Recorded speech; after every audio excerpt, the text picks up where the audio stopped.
নগরীতে সাম্প্রতিক রেকর্ড বৃষ্টিপাতের ফলে নগরীর যেসব এলাকায় জলাবদ্ধতার সৃষ্টি হয়েছে সেসব স্থানের জলাবদ্ধতার প্রকৃত কারণ চিহ্নিত করে স্থায়ী সমাধানে কাজ করছে চট্টগ্রাম সিটি কর্পোরেশন জোশিক।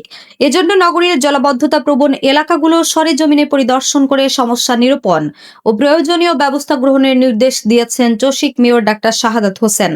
মঙ্গলবার আগ্রাবাদ চৌমুহনীস্থ চট্টগ্রাম ফায়ার সার্ভিস ও সিভিল ডিফেন্স কার্যালয় এবং পার্শ্ববর্তী এলাকায় সাম্প্রতিক রেকর্ড বৃষ্টিতে জলাবদ্ধতা সৃষ্টির কারণ অনুসন্ধানে চট্টগ্রাম ফায়ার সার্ভিস ও সিভিল ডিফেন্সের কর্মকর্তাদের সাথে নিয়ে পরিদর্শন করেন মেয়র। এ সময় চসিকের প্রধান পরিচ্ছন্ন কর্মকর্তা ক্যাপ্টেন ইখতিয়ার উদ্দিন আহমেদ চৌধুরী এবং প্রধান প্রকৌশলী আনিসুর রহমানকে এই এলাকার জলাবদ্ধতা স্থায়ীভাবে নিরসনে করণীয় নির্ধারণ করে দ্রুত কাজ শুরু করার নির্দেশ দেন মেয়র। মেয়র বলেন, গত 7 দিনের রেকর্ড বৃষ্টিতে নগরীর যেসব এলাকায় পানি জমেছে সেসব স্থান আমরা একে একে আইডেন্টিফাই করছি। সরেজমিনে গিয়ে কোথায় কেন পানি উঠছে তার প্রকৃত কারণ অনুসন্ধান করা হচ্ছে। শুধুমাত্র পানি নিষ্কাশনই নয়, জলাবদ্ধতার মূল কারণ চিহ্নিত করে স্থায়ী সমাধান নিশ্চিত করাই আমাদের লক্ষ্য। তিনি বলেন, ফায়ার সার্ভিস সংলগ্ন এলাকা এবং আশপাশের 23 ও 24 নম্বর ওয়ার্ডে পানি জমার কারণ খতিয়ে দেখা হচ্ছে। প্রাথমিকভাবে আমরা জেনেছি স্থানীয় বিভিন্ন খাল, নালা ও ছড়াই বজ্র জমে পানির স্বাভাবিক প্রবাহ ব্যাহত হওয়ায় এসব এলাকায় জলাবদ্ধতা সৃষ্টি হয়েছে। এসব স্থানে প্রয়োজনীয় ব্যবস্থা গ্রহণে সংশ্লিষ্ট কর্মকর্তাদের নির্দেশনা দেওয়া হয়েছে। তিনি বলেন, ব্যবসায়ীরা যদি নিজেদের বজ্র যথাযথভাবে ব্যবস্থাপনা না করেন তাহলে তাদের বিরুদ্ধে কঠোর আইনগত ব্যবস্থা নেওয়া হবে। প্রয়োজন হলে জেল, জরিমানা সহ প্রচলিত আইনে ব্যবস্থা গ্রহণ করা হবে। নগরীর স্বার্থে সবাইকে দায়িত্বশীল আচরণ করতে হবে এবং পরিচ্ছন্নতা রক্ষায় সচেতন হতে হবে। তিনি জানান, দেওয়ানহাট, আগ্রাবাদ এলাকার জলাবদ্ধতা নিরসনে নাসির খালছড়া এবং লালমিয়া খালছড়া সহ গুরুত্বপূর্ণ জলপ্রবাহগুলো দ্রুত পরিষ্কার করার উদ্যোগ নেওয়া হয়েছে।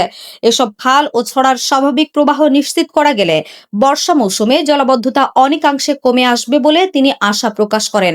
পরিদর্শনকালে ফায়ার সার্ভিস ও সিভিল ডিফেন্সের কর্মকর্তারা, সাবেক কাউন্সিলর নিয়াজ মোহাম্মদ খান, চট্টগ্রাম সিটি কর্পোরেশনের সংশ্লিষ্ট বিভাগীয় কর্মকর্তারা এবং স্থানীয় রাজনীতিবিদরা উপস্থিত ছিলেন। বৃষ্টির মাত্রা ছিল 1450 মিলিমিটার, যেটা বাংলাদেশের ইতিহাসের রেকর্ড। এবং গত সপ্তাহের সোমবার 3টা থেকে মঙ্গলবার 3টা পর্যন্ত একদিনের রেকর্ড ছিল, এটাও বাংলাদেশের রেকর্ড 412.3 মিলিমিটার। কাজে এখানে এই পিছনে যে পাঠানটুলি ওয়ার্ড আছে, সুপারিওয়ালা পাড়া থেকে শুরু করে আপনার ওগুলো পানিতে মগ্ন ছিল, পাশাপাশি এই ফায়ার ব্রিগেডেরও পানিতে মগ্ন ছিল। এখানে মূল কারণ হচ্ছে, আমি একটু আগে এক্সপ্লেইন করেছি, এখানে দুটি ছড়া আছে, একটা নাসির খান ছড়া আর একটা হচ্ছে লাল মেয়ার ছড়া। ছড়াগুলো আসলে উৎপত্তি হয়েছে এটা আপনার লালখান বাজারে যে আপনার পাহাড়ি ঢলা আসে, সে পানিগুলো মামা ভাগ্নের মাজার আপনারা ছিলেন যে যেখানে টাইগার পাস আছে, সে মামা ভাগ্নের পাহাড় থেকে এখানে প্রবাহিত হয় নিচ দিয়ে, এবং আলটিমেটলি এই দুটো ছড়ার মধ্যে দিয়ে পুরা পাঠানটুলি ওয়ার্ড, আগ্রাবাদ এগুলো সঞ্চালিত হয়। তো এখানে আমি সরজমিনে দেখেছি, যেটা দেখতে পেয়েছি যে প্রচুর পরিমাণে এখানে বালি জমে গেছে, পলি জমে গেছে। এবং আরেকটি সবচেয়ে আমাদের জন্য উদ্বেগজনক, সেটি হচ্ছে ককশিট এবং পলিথিন।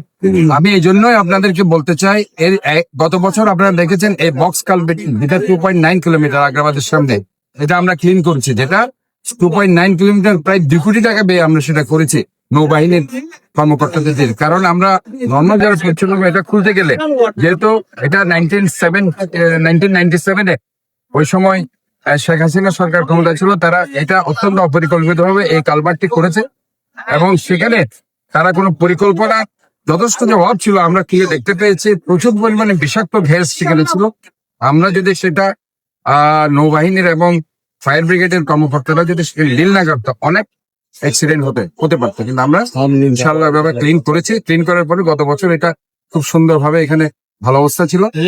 এইবার আমরা দেখেছি প্রচুর পরিমাণে পলি জমেছে। এখন আবারও আমাদের নাসির খান ছড়া আর লাল মিয়ার ছড়া, এটা তো ম্যানুয়ালি আমাদের করতে হবে। তবে যে জিনিসটা আমি আপনাদের বলতে চাই, বারবার আমরা ক্লিন করবো আর আপনারা সারাক্ষণ ময়লা ফেলবেন, এটা তো হইতে পারে। জনগণেরও তো দায়িত্ব আছে, কারণ এই শহরটা শুধু আমার একার মেয়রের না, কিংবা ফায়ার ব্রিগেডের একার না, এটা হচ্ছে এই শহরটা আমাদের সবার শহর।